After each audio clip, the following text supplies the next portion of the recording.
Hello friends, ओम श्री गणेशाय नमः। जय माता दी। आप सभी का स्वागत है आपके अपने यूट्यूब चैनल पर। आप सभी को नवरात्रि की हार्दिक शुभकामनाएं। फ्रेंड्स, आज हम नवरात्रि के प्रथम दिन पर दुर्गा सप्तशती के प्रथम अध्याय को प्रस्तुत करने जा रहे हैं। फ्रेंड्स, वीडियो शुरू करने से पहले आपसे रिक्वेस्ट है, अगर आप हमारी चैनल पर नए हैं और आपने अभी तक चैनल को सब्सक्राइब नहीं किया है तो प्लीज़ सब्सक्राइब कीजिएगा चैनल को, साथ ही प्रेस कीजिएगा बेल आइकन को, जिससे नए वीडियो से रिलेटेड नोटिफिकेशन आपको तुरंत प्राप्त हो सके। और वीडियो पसंद आने पर वीडियो को लाइक और शेयर ज़रूर कीजिएगा ताकि सभी भक्तों को इस वीडियो का लाभ प्राप्त हो सके। और कमेंट बॉक्स में जय माता दी जरूर लिखिएगा। या देवी सर्वभूतेषु शक्तिरूपेण संस्थिता नमस्तस्यै नमस्तस्यै नमस्तस्यै नमो नमः। प्रथम अध्याय प्रारंभ। महर्षि ऋषि का राजा सूरत और समाधि को देवी की महिमा बताना। महर्षि मार्कंडेय बोले, सूर्य के पुत्र सावर्णी की उत्पत्ति की कथा विस्तार पूर्वक कहता हूँ, सुनो। सावर्णी माँ माया की कृपा से जिस प्रकार मनवंतर के स्वामी हुए, उसका भी हाल सुनो। पहले स्वारोचिष नामक राज्य था। वहाँ सुरथ नाम के राजा राज्य करते थे। वह प्रजा को अपने पुत्र के समान मानते थे, तो भी कोला विध्वंसी राजा उनके शत्रु बन गए। दुष्टों को दंड देने वाले राजा सूरत की उनके साथ लड़ाई हुई। कोला विध्वंसियों की संख्या में कम होने पर भी राजा सूरत युद्ध में उनसे हार गए। तब वह अपने नगर में आ गए। केवल अपने देश का राज्य ही उनके पास रह गया और वह उसी देश के राजा होकर राज्य करने लगे। किंतु उनके शत्रुओं ने उन पर वहां आक्रमण किया। राजा को बलहीन देखकर उनके दुष्ट मंत्रियों ने राजा की सेना और खजाना अपने अधिकार में कर लिया। राजा सूरत अपने राज्य अधिकार को हार कर शिकार खेलने के बहाने घोड़े पर सवार होकर वहां से एक भयंकर वन की ओर चले गए। उस वन में उन्होंने महर्षि मेधा का आश्रम देखा।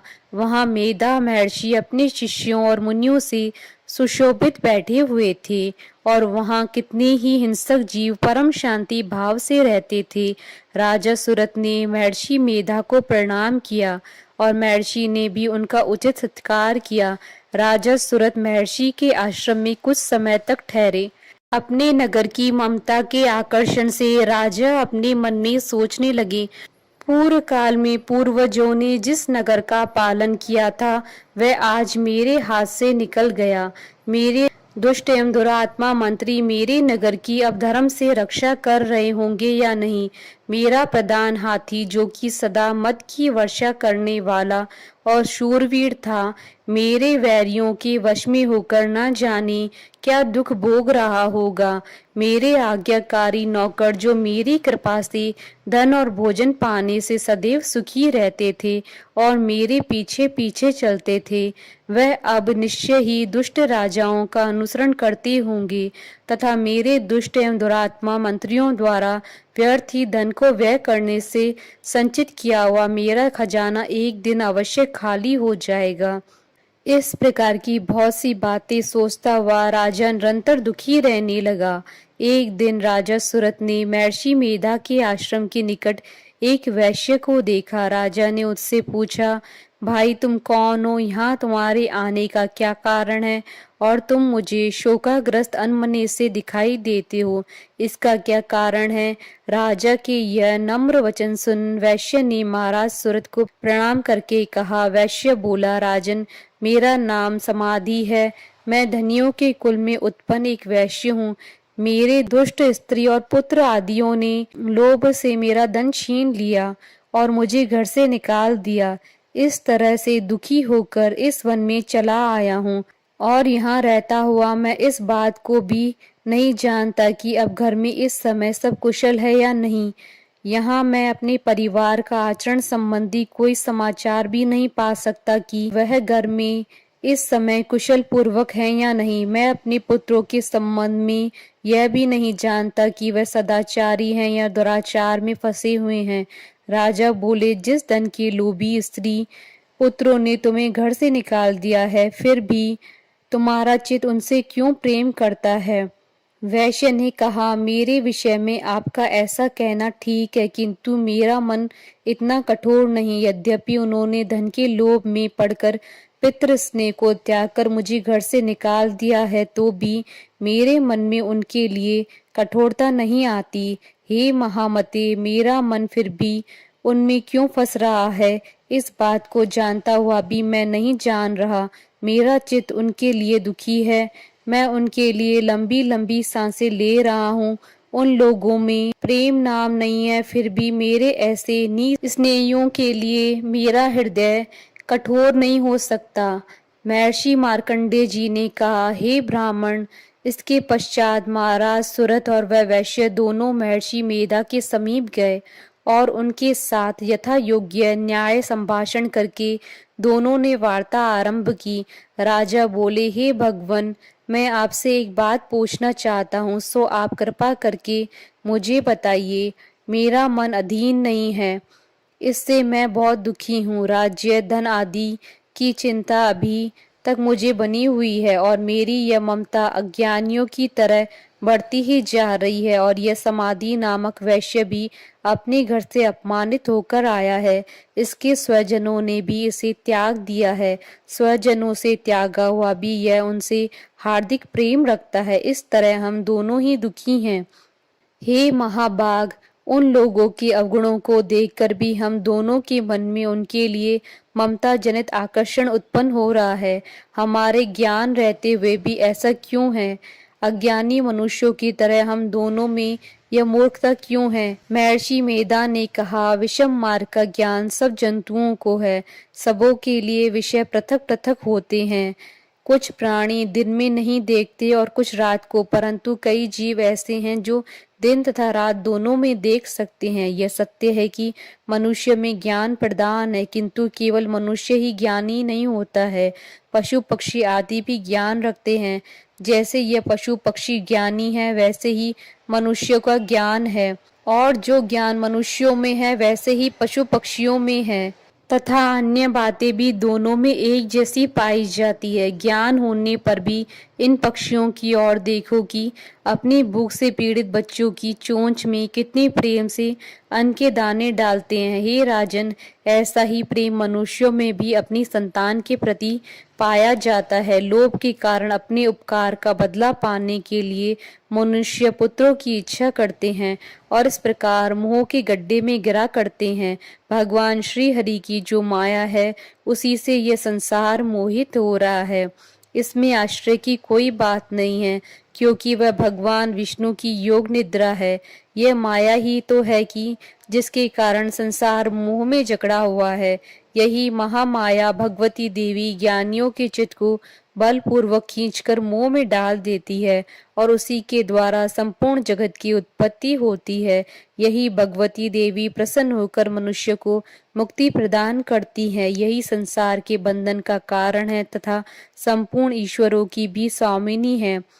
महाराज सुरत ने पूछा, भगवन, वह देवी कौन सी है जिसको आप महामाया कहते हैं। हे ब्राह्मण, वह कैसे उत्पन्न हुई और उसका कार्य क्या है। उसके चरित्र कौन कौन से हैं। प्रभु, उसका जैसा प्रभाव हो, जैसा स्वरूप हो, वह सब ही कृपा कर कर मुझसे कहिए।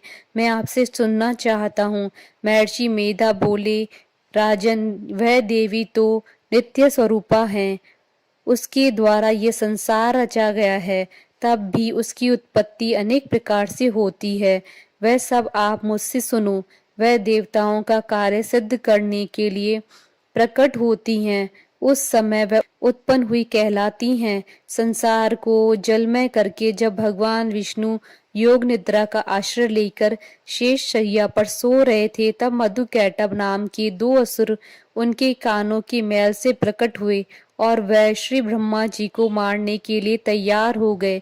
श्री ब्रह्मा जी ने जब उन दोनों को अपनी ओर आते देखा, और यह भी देखा कि भगवान विष्णु योग निद्रा का आश्रय लेकर सो रहे हैं, तब वह उस समय श्री भगवान को जगाने के लिए उनके नेत्रों में निवास करने वाली योग निद्रा की स्तुति करने लगे।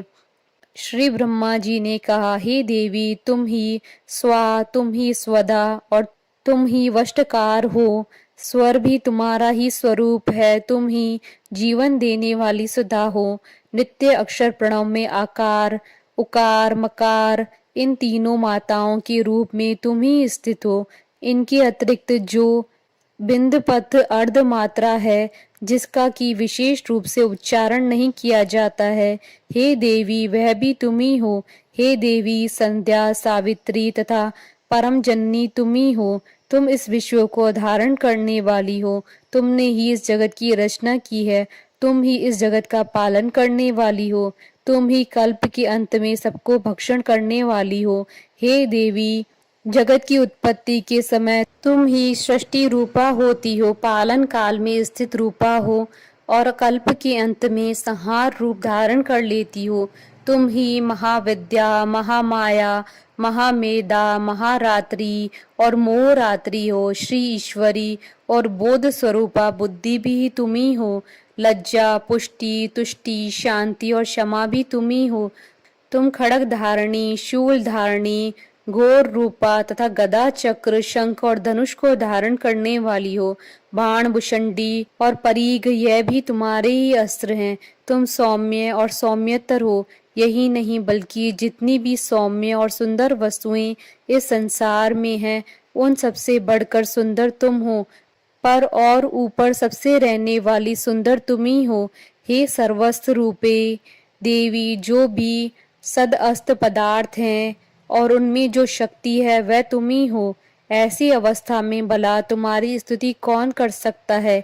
इस संसार की सृष्टि, पालन और संहार करने वाले जो भगवान हैं, उनको भी जब तुमने निद्रा के वशीभूत कर दिया, तो फिर तुम्हारी स्तुति कौन कर सकता है। मुझे भगवान विष्णु तथा भगवान शंकर को शरीर में धारण करने वाली तुम ही हो। तुम्हारी स्तुति करने की शक्ति किसमें है। हे देवी, तुम तो अपने इन उदार प्रभावों के कारण ही प्रशंसनीय हो। मधु और कैटव जो भयंकर असुर हैं, इन्हें मुंह में डाल दो और श्री हरि भगवान विष्णु को भी जल्दी जगा दो और उनमें इनको मार डालने की बुद्धि उत्पन्न कर दो। महर्षि मेधा बोले, हे राजन, जब श्री ब्रह्मा जी ने देवी से इस प्रकार स्तुति करके भगवान को जगाने तथा मधु और कैटव को मारने के लिए कहा, तो वह भगवान श्री विष्णु के नेत्र, मुख, नासिका, बाहु, हृदय और वक्ष स्थल से निकल ब्रह्मा जी के सामने खड़ी हो गईं। उनका ऐसा करना था कि भगवान श्री हरि तुरंत जाग उठे और दोनों असुरों को देखा, जो कि अत्यंत बलवान तथा पराक्रमी थे और मारे क्रोध के, जिनके नेत्र लाल हो रहे थे और जो ब्रह्मा जी का वध करने के लिए तैयार थे। तब क्रुद्ध हो उन दोनों दुरात्मा असुरों के साथ भगवान श्री हरि पूरे 5000 वर्ष तक लड़ते रहे। एक तो वह अत्यंत बलवान तथा पराक्रमी थे, दूसरे महामाया ने भी उन्हें मोह में डाल रखा था। अतः वह श्री भगवान से कहने लगे, हम दोनों तुम्हारी वीरता से अत्यंत प्रसन्न हैं, तुम हमसे कोई वर मांगो। भगवान ने कहा, यदि तुम मुझ पर प्रसन्न हो तो तुम मेरे हाथों से मर जाओ। बस इतना सा ही वर मैं तुमसे मांगता हूँ, यहाँ दूसरे वर से क्या प्रयोजन है। महर्षि मेधा बोले, इस तरह से जब वह धोखे में आ गए और अपने चारों ओर जली जल देखा, तो भगवान श्री हरि से कहने लगे, जहाँ पर जल ना हो, सूखी जमीन हो, उसी जगह हमारा वध कीजिए। महर्षि मेधा कहते हैं, तथास्तु कहकर भगवान श्री हरि ने उन दोनों को अपनी जांग पर लिटाकर उन दोनों के सिर काट डाले। इस तरह से वह देवी श्री ब्रह्मा जी के स्तुति करने पर प्रकट हुई थी। अब तुमसे उनके प्रभाव का वर्णन करता हूँ, सुनो। इति श्री दुर्गा सप्तशती प्रथम अध्याय संपूर्ण।